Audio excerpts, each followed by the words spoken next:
A história de hoje começa no dia 1º de julho de 1978, em Lelystad, na Holanda, os Países Baixos. Um jovem chamado Joop Donkervoort decidiu construir carros leves, esportivos leves. Ele começou importando alguns kits de carroceria de carros de corrida, mas ao descobrir que precisaria modificar demais os projetos para legalizá-los para as ruas, ele resolveu fazer do seu jeito. Joop, acho que é Joop, Joop? Vou falar Joop. Joop construiu o seu primeiro galpão e criou o seu próprio Roadster inspirado no Lotus 7, o lendário. E ele batizou sua primeira criação de Donkervoort S7, que tinha também chassi tubular como sua inspiração e usava um motor Ford 1.6 de 90 cavalos. Não era nada ultra rápido. Mas foi assim que nasceu a Donkervoort Automobilen. Não foi o Max Verstappen que criou essa marca, tá bom? Desde o início, a Donkervoort adotou a filosofia do no compromise, sem concessões. Isso significava dispensar assistências eletrônicas, nada de ABS, controle de estabilidade ou direção assistida. Carro bruto, raiz. Um conceito purista, quase que teimoso, e eu gosto. Joop Donkervoort já ia na contramão da indústria naquele tempo, e hoje é ainda mais raro encontrar carros que não sejam obesos e que tenham essa experiência mais raiz de mecânica. Ao longo dos anos 80 e 90, a empresa foi evoluindo seus modelos artesanais. Depois do S7 vieram as versões aprimoradas, o S8, o S8A. S8A que foi em homenagem também à sua filha, com A de Amber. Até que em 1996 a Donkervoort trocou dos motores Ford para os motores da Audi, ganhando mais potência sem abrir mão da confiabilidade, teoricamente. A Donkervoort sempre foi um negócio de família. Joop, o fundador, permaneceu no comando até 2019, quando se aposentou, passando o volante da companhia o seu filho Dennis Donkervoort. Dennis, inclusive, que também serviu de nome para um dos projetos da marca, o D8, né? D de Dennis. Dennis assumiu o cargo de CEO oficialmente em 2021 e ele manteve viva a obsessão de seu pai por desempenho e baixo peso, e manteve também a tradição de batizar os carros com as iniciais da família, já que ele foi o D8. Eu já conhecia alguns modelos da Donkervoort, eu tava escrevendo esse roteiro em cal com o pessoal no Discord, e na hora que eu cheguei nesse momento aqui da pesquisa, eu literalmente gritei, eu dei um grito, eu assustei.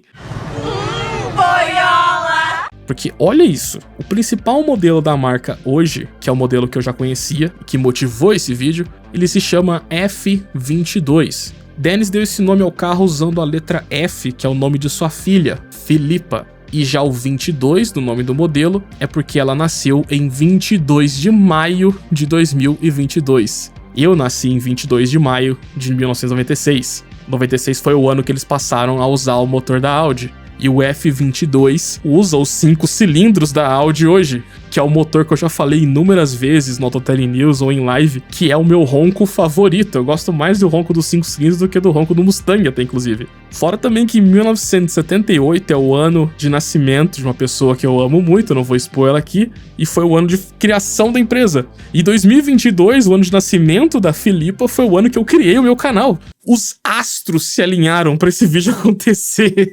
É tanta coincidência que eu fiquei abismado, cara. As coincidências dessas datas e também do quanto eu gosto da proposta do F22. Então foi muito legal escrever esse vídeo e agora a gente vai aprofundar nos detalhes que tornam essa máquina algo único hoje em dia.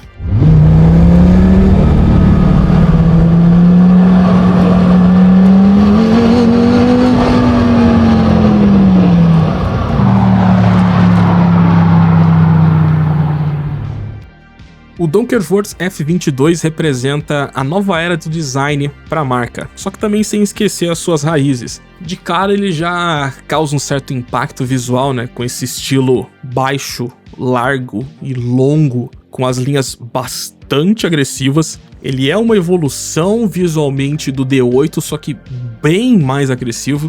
Eu não sou muito fã dessa grade, que é essa boca de bagre enorme. Geralmente eu não gosto nisso em alguns carros, né? Mas aqui, pela agressividade do conjunto todo, acho que até que combina. O F22 também mantém essas rodas dianteiras quase que expostas, né? Tal como o Lotus 7. Já a traseira tem essa carenagem que tampa a parte do escapamento da lateral, que que deixa ele com um aspecto mais largo do que ele realmente é e, de novo, muito agressivo. Eu vejo ele como um Lotus 7 anabolizado e mais aerodinâmico. Essas rodas, né, praticamente expostas aí na dianteira também deixam ele mais agressivo, e eu gosto muito do design dessas rodas que, apesar de serem um modelo desenhado pela Donkervoort, essas rodas me lembram bastante aquelas BBS RK que eu colocava em todos os carros no Most Wanted. Acho rodas bem bonitas, gosto desse tom de azul também do lançamento dele. É um carro muito bonito, agressivo, ele segue as proporções clássicas da escola britânica de roadsters, que seria esse capô longo, o motor praticamente que central dianteiro, esse banco do motorista recuado quase que lá em cima do eixo traseiro. É a proporção de carroceria que eu particularmente gosto bastante. Esse daqui, apesar dele poder ser um roadster, ele também tem essa versão Twin Targa, né, com esse teto duplo removível, o que dá até mais usabilidade, né? O carro fecha o teto que você consegue usar melhor no dia a dia. O F22 pra mim é um carro que se torna bonito pela agressividade, o que geralmente não é o tipo de coisa que eu gosto, mas aqui por algum motivo ele me cativa muito. E a proposta de acerto dinâmico dele, apesar de eu nunca ter dirigido esse carro, ela me parece sensacional. O antecessor do F22, que era o D8 GTO, ele já era incrível. Teve até um tempo de volta dele em Nürburgring que foi muito impressionante. Só que o F22 ele é ainda mais grosso. Já dizia o Games Edu. Não só esse teto Twin Targa é em fibra de carbono, como também o chassi do F22. Ele é um misto de aço tubular com elementos estruturais também em fibra de carbono.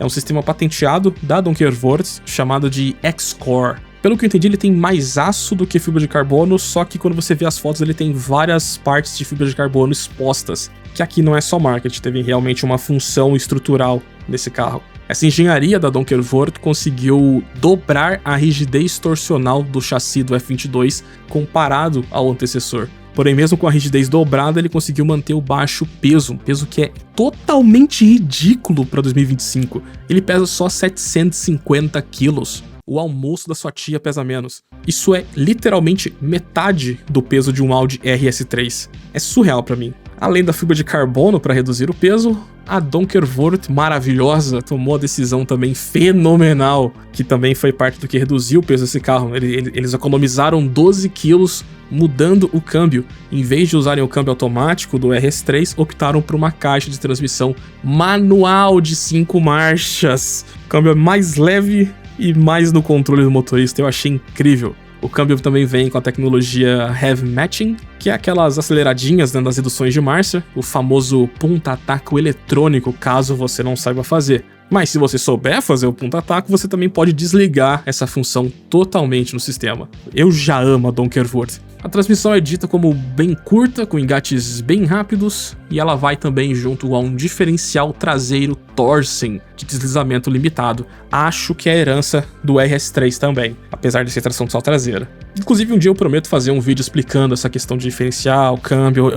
Vai ter minha série ainda de mecânica simplificada. Vai levar um tempinho, mas logo sai. Se inscreve aí pra não perder. Resumindo muito aqui o que esse diferencial de deslizamento limitado faz, é que ele deixa o carro melhor de curva. É isso, pra resumir bastante. E falando em curva, temos que falar então da suspensão, né, que aqui foi muito bem trabalhada, né, ele tem aqueles braços duplos sobrepostos, a suspensão do tipo Double Wishbone, que é a herança também de carros de corrida, e aqui ele conta também com amortecedores ativos, né, ele tem um ajuste de carga e de altura controlados eletronicamente. O carro até levanta 35mm caso você encontre ruas na Holanda que sejam tão ruins quanto o Brasil. Pneus, aqui nós temos o Nankang Semi-Slick, aro 18 na frente, aro 19 atrás. Freios, temos os discos enormes de 330mm na dianteira, da marca AP Racing, que não é Brembo dessa vez e também não é de carbono cerâmica, aqui são freios de aço mesmo, com discos ventilados. As pinças também não são de 6 pistões, como é comum nos freios da Brembo em carros esportivos, né, de alto nível.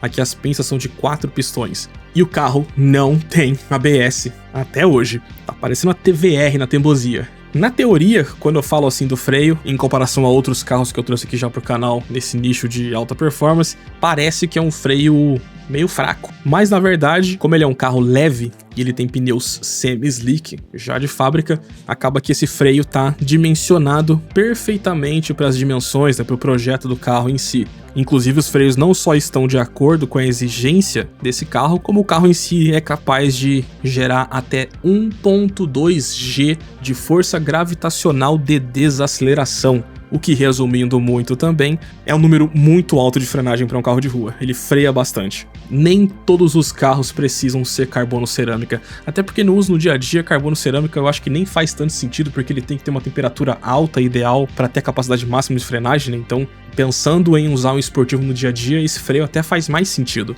No meu último vídeo, né, que foi sobre o Bugatti Bolide, eu citei que eu fiquei surpreso meio que negativamente, na teoria, obviamente, com o fato de que o Bugatti Bolide tem 1.3 G de aceleração lateral. E aqui a gente tem um exemplo disso. Somando tudo isso que eu falei sobre essa questão de chão do F22, que é a suspensão adaptativa, a aerodinâmica da nova carroceria, o chassi com dobro de rigidez, os pneus semi-slick, na soma dessa obra toda, o F22 tem capacidade de atingir até 2.3 G de aceleração lateral. É um número muito alto, isso é, vamos colocar que é metade aí da média que um Fórmula 1 faz. É muita coisa. Claro, né, que o F22 e o Bolide são carros totalmente diferentes em questão de preço e abordagem, não é uma comparação justa. Só que essa comparação injusta, na verdade, mostra o quão acima da média é em questão de curva o F22, em capacidade de curvas. Quando você olha esses dois projetos, né, quando você compara os meus dois vídeos, parece que os números estão invertidos, parece que era o Bolide que era para ter 2.3, né? Então isso é um mérito pro F22, de fazer muito mais curva do que ele aparenta. Isso que ainda o F22 é homologado para as ruas e o Bolide não, né? A comparação vem mais puramente porque eu fiz os dois vídeos em sequência, né? Mas eu tô perdendo interesse em hipercarros. Honestamente, se eu fizer vídeo de hipercarro hoje, é muito mais pensando em visualização, porque carros como o F22 são o tipo de carro que eu me conecto mais, que eu me interesso mais, que eu quero cavar e descobrir cada detalhe dele. São carros que, ainda que estão distantes da minha realidade, da nossa realidade aqui do Brasil, eles ainda assim não estão na casa dos milhões de dólares, né? Então, estão um pouco mais pé no chão e parecem ser até mais divertidos de guiar. Aquela famosa frase, né? Mais vale um carro lento dirigido rápido do que um hipercarro na garagem. A frase não é assim, né? Acho que eu errei. Enfim, não que o F22 seja um carro lento também, né? Porque eu fiquei falando tanto do chão do carro que eu nem mencionei mais sobre o motor. Ele definitivamente não é um carro lento. Ele é lento só perto do Bolide, né? Porque aqui nós temos o grandioso motor, como eu falei no começo do vídeo, o 2.5 TFSI, 5 cilindros em linha, com injeção direta e turbinado, fornecido pela grandiosa Audi. Aqui nesse spec ele tá com outro mapa de injeção, ele tá com uma taxa de compressão que eu acho que é diferente, aqui tá de 10:1, ele tem um novo sistema de escape que, ainda que manteve o catalisador, né, pelas emissões da Europa, ele tá, digamos que, mais bem dimensionado, e o resultado aqui é que ele tem 500 cavalos e 64 kg de torque, né, são 80 cavalos a mais do que a spec original que a Audi vende nos RS3. Eu não entendo dos stages, eu quero que se fodam os stages, mas aqui seria meio que um stage 2 de fábrica com garantia. Eu acho, não me importo. O que importa é que tenha potência pra caramba. Eu já dirigi um carro com essa potência e eu lembro até hoje, eu cito direto, parece que eu sou um disco arranhado de tanto falar isso, mas é porque foi muito marcante. Inclusive eu tenho um vídeo lá onde eu dedico um pouco mais de tempo a esse motor, eu recomendo que vocês assistam depois, vai estar no card aí.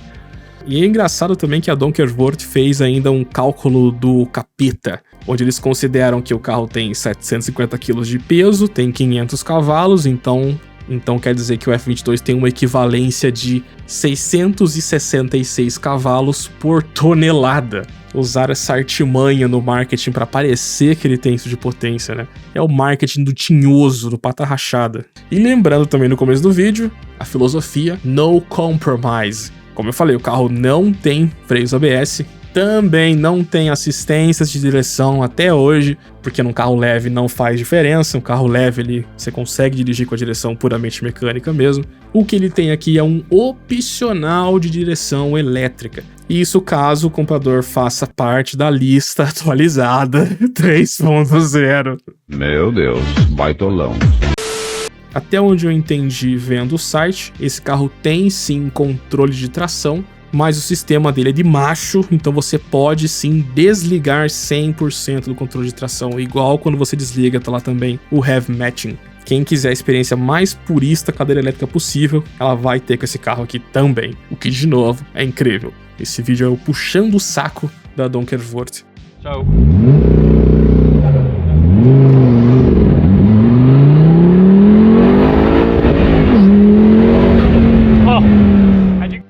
Números agora para quem se importa com ficha técnica e super trunfo. Ele faz o 0 a 100 km por hora em 2.5 segundos, faz o 0 a 200 km por hora em apenas 7.5 segundos, o que é estúpido. Ele tem a velocidade máxima aferida de 290 km por hora. O site diz também que ele tem um consumo de combustível combinado de 14 km por litro, isso dirigindo mais lento que sua tia professora de biologia. Emissão de poluentes no ciclo WLTP são 195 gramas de Greta Thunbergs emitidas por quilômetro. Barulho do escape são 74 decibéis. Biscates por quilômetro, é no máximo uma, né? O carro é de 2 lugares, não cabe mais que isso. Precisar comprar uma Kombi.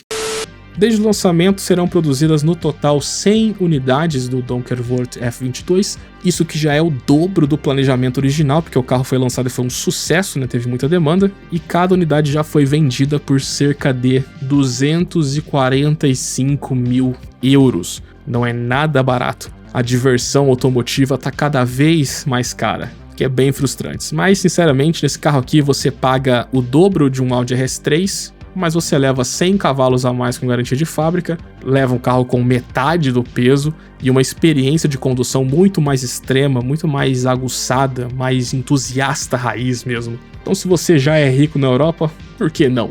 Infelizmente, a vida no mercado do motor 5 cilindros da Audi está correndo risco, graças às leis de emissões burras do padrão Euro 7. Mas a Audi recentemente recuou, diz que vai voltar a investir em combustão interna, com carros híbridos. Então existe uma pequena luz no fundo do túnel de que talvez a Audi faça uns 5 cilindros híbrido para o futuro. Vamos torcer para isso, eu vou torcer para isso, obviamente. Apesar do preço caro e ser inacessível no momento, para mim, acho que esse modelo vai divertir muito seus compradores. Eu deixo aqui minha torcida para que a Donkervoort continue por muito mais décadas prosperando muito, vendendo muito, e que eles continuem também vendendo carros que sigam a tradição, né, de serem carros puristas e autênticos, como o F22.